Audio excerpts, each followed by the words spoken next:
From the All Indiana Podcast Network, this is the News 8 Daily 8. Now, the latest news. Kylie Conway has the latest news. The top headlines. News you can use. Please stand by. Sponsored by LCS Heating and Cooling. Now, here's Wish TV's Kylie Conway. Hi, this is Kylie Conway, and this is the News 8 Daily 8 for Wednesday, January 20th. We have a lot of news to get to this morning. Of course, we are focusing almost entirely on the inauguration events of today. For your forecast, just quickly here, clouds are going to move on out of here once again today. Those afternoon hours should see some sunshine. We're going to stay dry with highs in the mid-30s today. Okay, now to that inauguration and the ceremonious events taking place, much different than any inauguration in American history. The first thing to happen this morning as we watched President Trump leave the White House for the final time as president, boarded Marine One, flew to Joint Base Andrews there in Maryland. A very quick trip. It's just about 14 miles, so by chopper, you can imagine it just took a few minutes. He landed to a crowd of supporters, friends, and family, and he did make a live farewell address. Here is a portion of that we listened to around 8:30 this morning. I will always fight for you. I will be watching, I will be listening, and I will tell you that the future of this country has never been better. I wish the new administration great luck and great success. I think they'll have great success. They have the foundation to do something really spectacular. And again, we put it in a position like it's never been before, despite the worst plague to hit since, I guess you'd say 1917, over 100 years ago. And despite that, the things that we've done have been just incredible. And I couldn't have done it without you. So just a goodbye. We love you. We will be back in some form.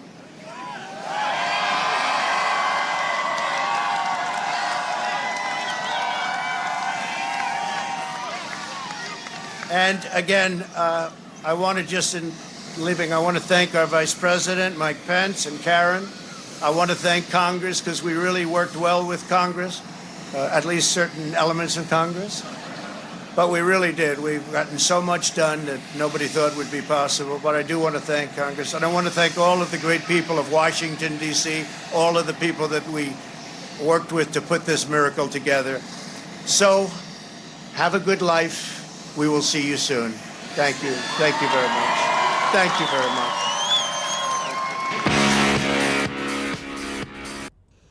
So you heard him there. Wish luck to the next administration, something that we hadn't heard before today.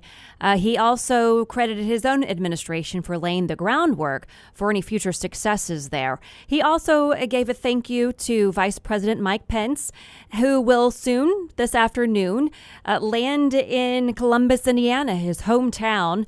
He will land at that point this afternoon as the former Vice President of the United States. But friends and family, a very small group of about 50 people will be there in Columbus as he lands there at the airport to welcome him back home. Here is what a friend of Pence's has to say about that. I think he will always consider Columbus his home. And I am just very fortunate, proud of what he's done these last 4 years and even prior to that. That was Barb Hackman. She was even in the nation's capital 4 years ago when Pence was sworn in as vice president. She says that she thinks it's very special to have a leader like Pence from her hometown. And she also says that even though Pence hasn't shared any future plans, Hackman believes that whatever it is, the Pence family will make that decision about it together. And the outgoing and incoming vice president will keep with tradition, despite how the president is breaking from a long-standing tradition today. CNN reports that Kamala Harris will escort Mike Pence to his motorcade once the ceremony is over today in our nation's capital. Future second gentleman and second lady Karen Pence will also take part in that. As we have talked about on Wish TV on Daybreak this morning, talk about it here on the podcast as well. President Trump is breaking with so much tradition today in this inauguration, over a century of tradition, in fact. He is not going to attend the inauguration today. He is on his way to Florida, where he will go to presumed Mar-a-Lago and watch or not watch the inauguration from there. Mike Pence was not at the White House this morning to see President Trump off. Pence will be attending that inauguration, as I mentioned, and will go through with all those traditional ceremonial events that have taken place throughout history. And those ceremonies are underway as we speak. Before we get to all of those happenings, President Trump did do some final acts in his final hours as president. He issued 143 pardons and commutations. Among the 73 individuals who received a presidential pardon and the 70 commuted sentences are Trump's one-time political strategist, former top fundraiser, and 2 well-known rappers. The batch of pardons and commutations was expected and is in keeping with a long-standing presidential tradition of exercising clemency powers at the last minute. Trump's former political strategist, Steve Bannon, pleaded not guilty in August of last year to charges he defrauded people who donated to a We Build the Wall online fundraising campaign. His pardon is one, sources tell CNN, that Trump went back and forth on until the last minute. While outgoing presidents do typically issue pardons before leaving office, some say Trump has proven more willing to use his pardon power to reward political loyalty. Here's Preet Bharara, a former U.S. attorney out of New York. One of the sentences that comes in connection with the pardon of Steve Bannon is, Mr. Bannon has been an important leader in the conservative movement and is known for his political acumen. What that has to do with the conferral of a pardon or a commutation on someone makes no sense to me at all. Rapper Lil Wayne was also granted a pardon. He had pleaded guilty last month to possession of a firearm and ammunition by a convicted felon. He was facing up to 10 years in prison as he awaited sentencing later this month. Another rapper, Kodak Black, had his sentence commuted. Though neither Trump or members of his family were included on his list, the president has until noon today to issue any final pardons before leaving office. And defense officials removed 12 Army National Guard members from Inauguration Day security. They were part of the vetting process to make sure none of the troops has ties to extremist groups. Officials didn't give specific reasons for why each person was removed from duty, though. It's a lot of looking back at anything that could potentially flag in a criminal history check, anything that could come up in a civilian database that's being scrubbed by our partners. We're just not, like I said, we're not taking any chances. Federal officials now confirm there is intelligence indicating an insider threat to the inauguration ceremony. So the swearing in is set for this afternoon. All of the ceremony is underway right now. It lacks a lot of the traditional fanfare and the pomp and circumstance, of course. Attendance has been drastically reduced to just about 1,000 people who will also be socially, physically distanced. The theme is Celebrating America. It will still be felt. In place of people, there are thousands of American flags there at the Capitol, plus people will be participating at home with a virtual parade. The Inauguration Committee tweeted a video out of the parade across America. It brings people in from around the country, even right here in Indiana, with students from Culver Academies in a unified patriotic show. All across America. No matter who you are or where you're from. Let's get united, America. As far as a timeline, things have already taken a different course than traditionally speaking. This morning, typically what would happen is the departing president and president-elect would meet at the White House and then ride to the ceremony together. Obviously, instead, President Trump decided to go to Joint Base Andrews, address the crowds, and then he is taking Air Force One to Florida, where he will not be attending those ceremonies. Instead, President-elect Joe Biden and Vice President-elect Kamala Harris started the day by going to church around 8:45, then head to the Capitol around 10:30. Then at 11:15, the ceremony is slated to begin with the invocation, Pledge of Allegiance, and Lady Gaga will then perform the national anthem. First, Harris is sworn in. Then around noon, Biden will be sworn in, becoming the 46th president of the United States. He'll take his oath of office and give his inaugural address. About 1:45, the new president and vice president will participate in a long-standing military tradition that reflects the peaceful transfer of power. At 2:30, they'll visit Arlington National Cemetery for a wreath-laying ceremony at the Tomb of the Unknown Soldier. And finally, around 3:15, Biden will receive a presidential escort back to the White House. This is a star-studded event. Just mentioned Lady Gaga will be there. Jennifer Lopez will also be singing during this ceremony, and several of our Indiana lawmakers will be there, including Senator Todd Young. Harris will be actually sworn in by Supreme Court Justice Sonia Sotomayor. It's a history-making event. The first Black, South Asian, and female vice president will take her oath of office from the first Latina justice. This will be the second time Sotomayor will take part in an inauguration. She first swore in President-elect Biden as vice president in 2013. Harris will also use 2 Bibles for the swearing in, one of which belonged to the first Black Supreme Court Justice, Thurgood Marshall. Thurgood Marshall and the work that he did is really one of the main reasons I wanted to be a lawyer. On Twitter, for Marshall's birthday in 2020, Harris called Marshall her childhood hero. So Biden has, of course, given hundreds of speeches inside the Capitol as a senator. But when he takes the front steps as president this afternoon, he'll deliver the biggest speech of his political career. His inaugural address will set the tone for the next 4 years. A local political science professor, Dr. Laura Merrifield, says that this is President-elect Biden's chance to introduce himself to the country as president for the first time. The goal to build confidence in his administration. According to President-elect Biden's aides, the speech is expected to last about 20 minutes and will call Americans to unity, which is no surprise, given Unite for a Better America was a campaign slogan and something Biden ran on. So University of Indianapolis political science professor Laura Wilson, she says that unity isn't about forgetting differences, but more how do we move forward? And a big part of moving forward is tackling the coronavirus. And while she says that Biden likely won't get into policy in today's speech, he'll speak about the vaccine distribution and the economy. Now, what we might not hear is mention of President Trump. As I've mentioned, for the first time in modern history, the outgoing president will not be at the inauguration. Trump's absence will be obviously obvious. Laura says, though, that we shouldn't expect Biden's speech to talk about the president's looming impeachment or presidency. He doesn't want to divide the country any further. And the inauguration, quite frankly, is about the president, on Biden, on his administration, on his goals, his ambitions. I do think it will be felt. No doubt it will be a comment that people will make and analyze, but it's not important in terms of the beginning of the Biden administration and the end of the Trump administration. Other topics Biden is likely to address in terms of coming together are education and health care, 2 topics he's been very vocal about. And he does plan to issue several executive orders immediately. His chief of staff says that Biden will end the travel ban on predominantly Muslim countries and rejoin the Paris Climate Accord and the World Health Organization. Biden also has plans to extend the federal timeouts on evictions and student loan payments. He also has pledged to start requiring masks on federal property to slow the spread of the coronavirus. The health crisis dominates Biden's priorities for his first 100 days in office. He says he'll press Congress to approve a $1.9 trillion coronavirus relief plan, including $1,400 in direct payments to most Americans.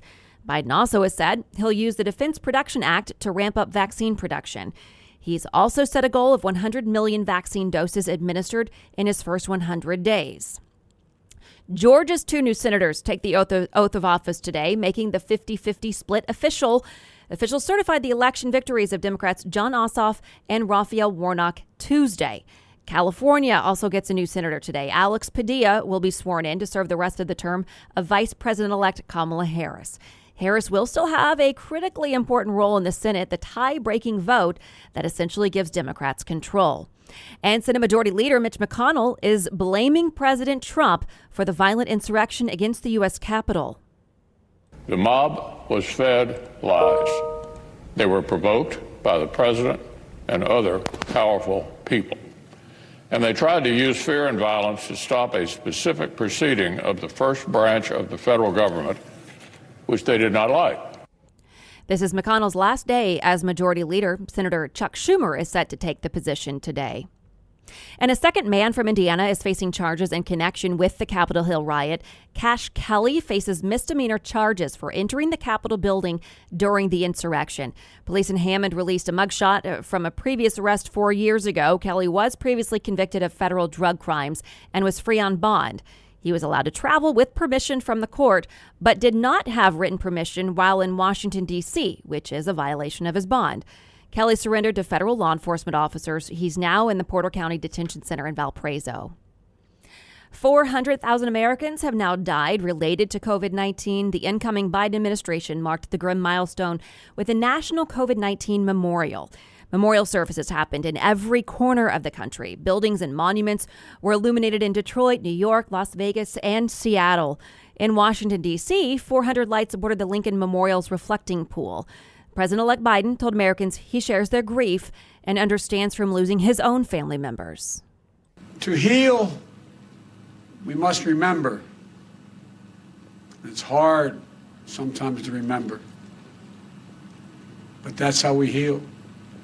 It's important to do that as a nation. Indianapolis Mayor Governor Eric Holcomb delivered his fifth State of the State address last night. One key topic was teacher pay.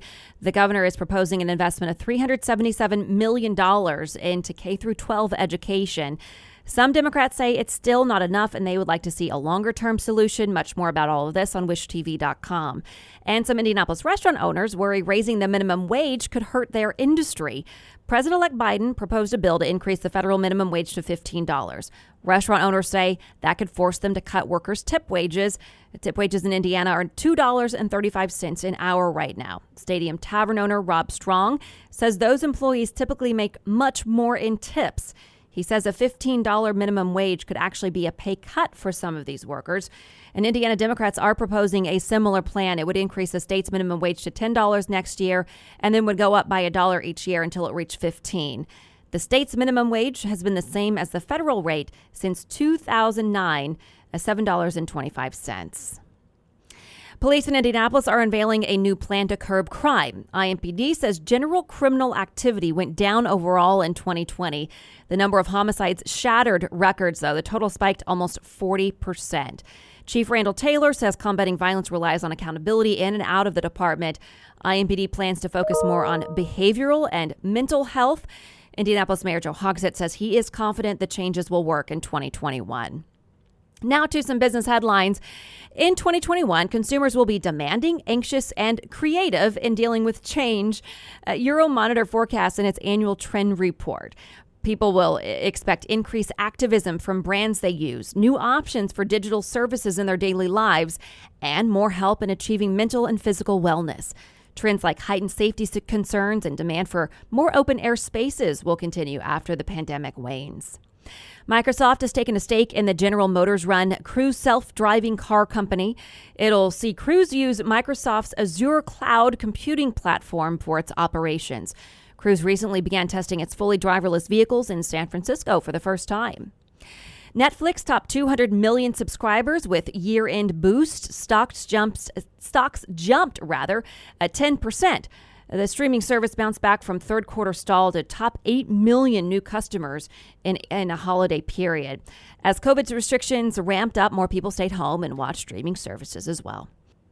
Okay, so there's a new technology that may have you skipping the checkout line at the grocery altogether, whether that is with a cashier or even those self-checkouts. Get this, there's a new technology that allows shoppers to load up their cart with groceries, then pay by swiping your credit card at the cart, then just head to the parking lot. Using artificial intelligence, the technology will enable shoppers to assemble their order without having to scan those items. So we will see when and if this rolls out here in Indiana.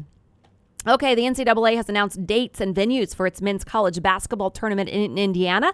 The first 4 March Madness games are scheduled for March 18th at Assembly Hall and Mackey Arena. The first and second round games of the tournament will take place March 19th through the 22nd in Indianapolis. Bankers Life and Hinkle Fieldhouses are set to host the Sweet 16 games March 27th and 28th. The NCAA announced the Elite 8 matchups will take place on March 29th and the 30th. And the second biggest Mega Millions lottery jackpot is just shy of $1 billion. Since no one won last night, it's now estimated at $970 million. The next drawing is Friday night at 11 o'clock. This has been your News 8 Daily 8 for Wish TV. I'm Kylie Conway, online at wishtv.com, and follow us on Facebook when you search Wish TV. The News 8 Daily 8 is sponsored by LCS Heating and Cooling. Be sure to like and subscribe to this podcast on News 8 Daily 8 with Kylie Conway. And be sure to discover even more great podcasts now at allindianapodcastnetwork.com.